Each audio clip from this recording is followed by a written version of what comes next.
Buncombe Middle School debate team, and I'm here to debate about how we should ban animals for entertainment. In a way, animals are just like us. They sleep, eat, and drink, just like we do. So how would you like to be abused physically, socially, or neglected? Well, I know I wouldn't want to be abused or neglected. That's what I'm here for, to protect the poor innocent animals that are suffering because some people just don't care. The 3 points I'm trying to make about my topic, animals for entertainment, are: 1, animals should not be abused physically.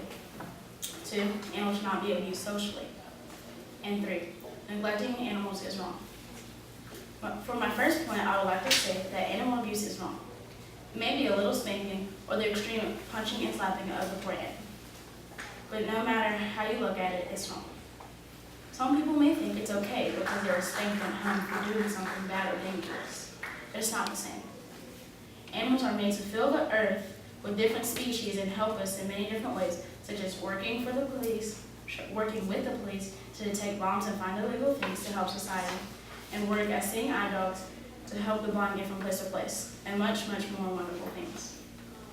So why should we keep them in big habitats and cages and force them to perform, and use violence towards them if they don't do what we want them to?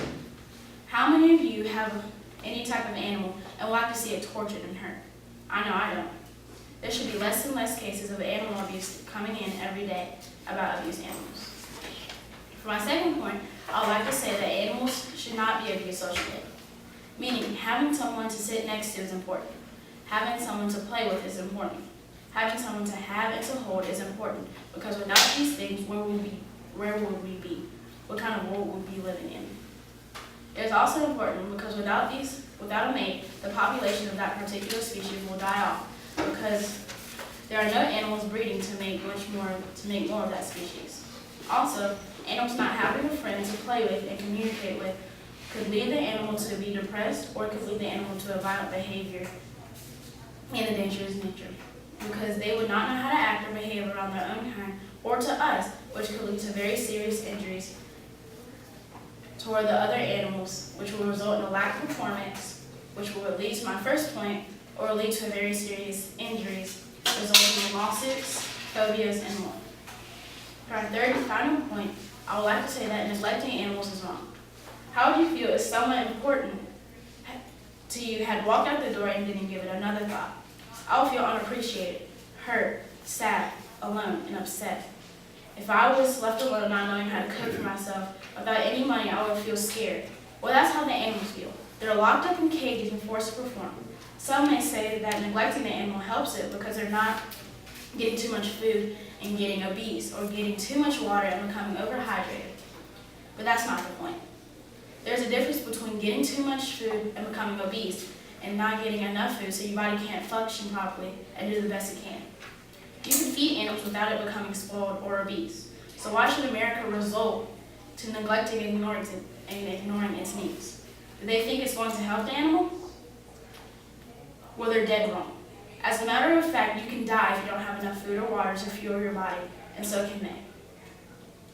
Also, it's not just about getting enough food and water. You can also neglect an animal by not playing with it, therefore destroying the animal's self-esteem and confidence, making it not want to eat or drink and become depressed and maybe even die of a broken heart.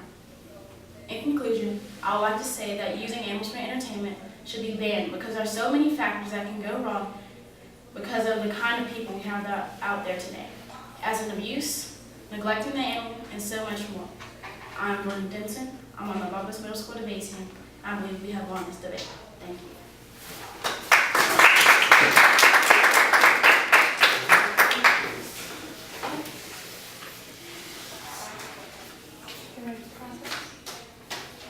When you say animals shouldn't be physically abused, what are you talking about specifically? Do you mean the owner or the zoo or what? I'm talking about the animals kept in cages, that if you say you're training them to do certain tricks, are you hurting them too badly? Are you hurting them so they can't even perform?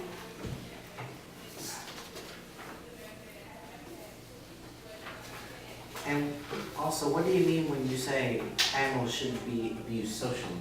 Socially, I mean, say say you and your friends are going like somewhere. You have friends. But if you don't have any friends to interact with, how would you know how to interact with other people?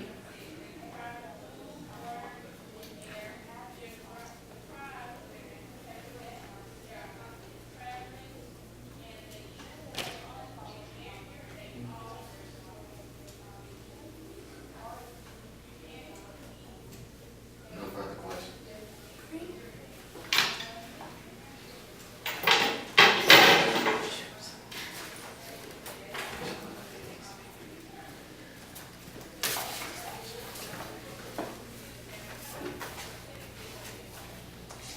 Hello.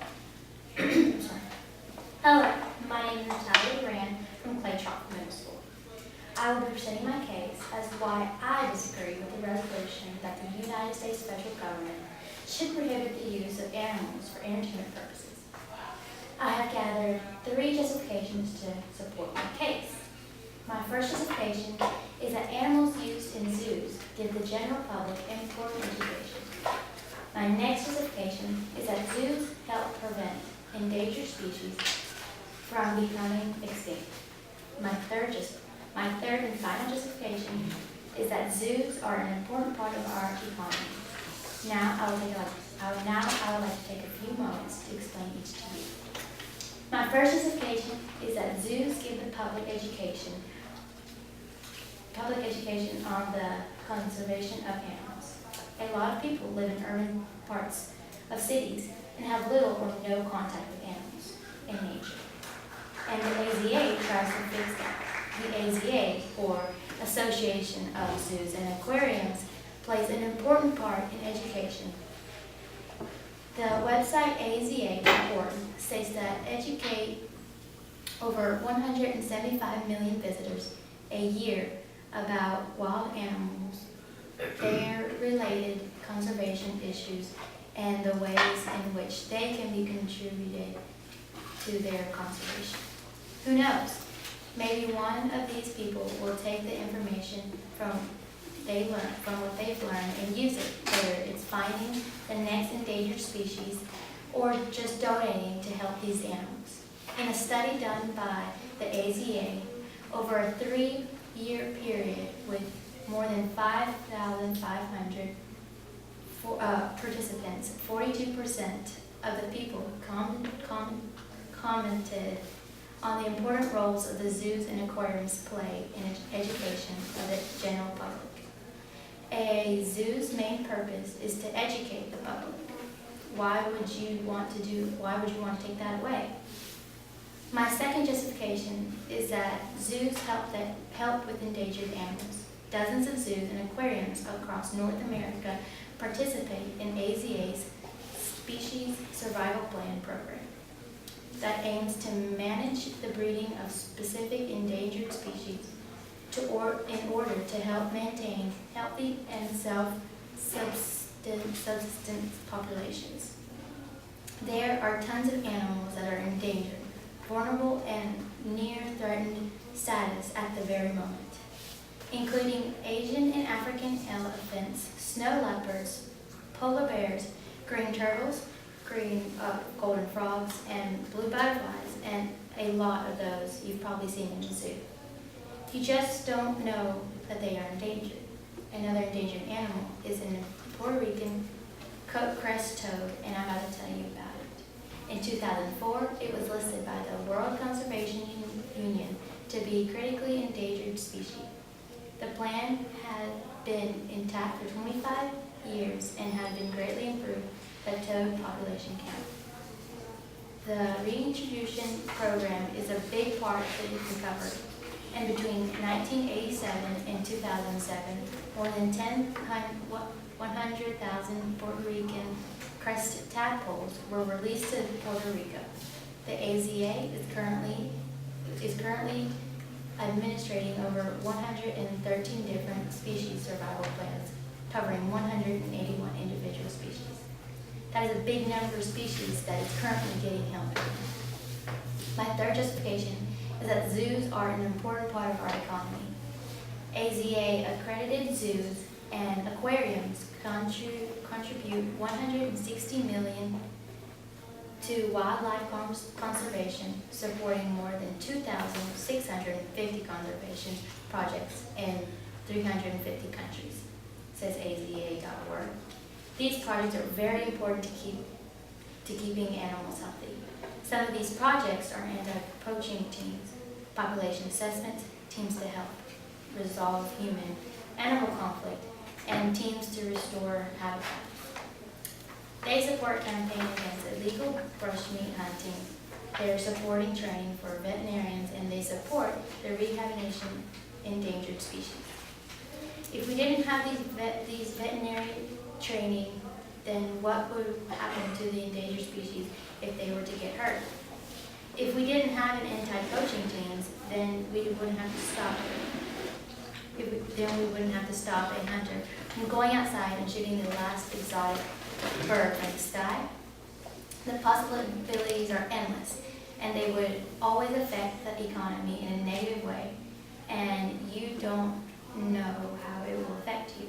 Another way zoos help the economy is that the contribution of $16 billion a year in economy activity and $14.7 million in personal earnings, and it gives 142,000 jobs.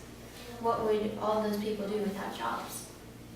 All in all, the government should not prohibit the use of animals for entertainment purposes for my 3 reasons. First, zoos help with education.